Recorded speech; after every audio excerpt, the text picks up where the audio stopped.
اصحاب بابا نس زمنګ یو ملګری مولانا صاحب را روانو پېښور ته لاره کې زما محترم یو سوزکی ته مولانا صاحب راختو پای کې زنانه او نارینه مکس ناستو نو هغه زنانه ورته ویل دا مولانا صاحب مرا پرېږده مولانا صاحب مرا پرېږده ولې وایي زموږ ماحول خرابوي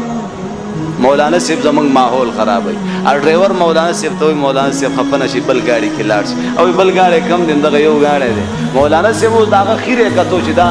څه وجه ده چې د ما دې ګاډي کې نه پرېږدي اخره کې ډرایور په لنډو الفاظو کې وایي وای مولانا صاحب بل ګاډي کې لاړ شي که نه مولانا صاحب ورته وایي زه پیسې درکوم وایي دا پیسې به زه درله درکړم خو بل ګاډي کې لاړ شه وایي وجه څه ده په مړه مولانا صاحب دې کې موږ کاتې کوو وایي بل ګاډي کې لاړ شه دې کې موږ کاتې کوو دې خبر ورسېدی که نه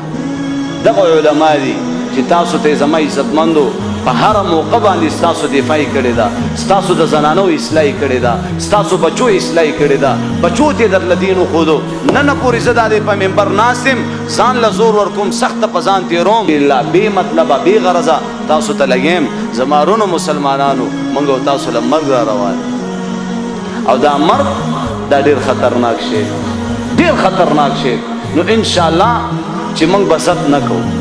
زد به نه کوو زد ډېر مردار شی خدای ناخواسته همیشه زندگی چې کومه د آخرت زندگی ده تباه و برباده بشي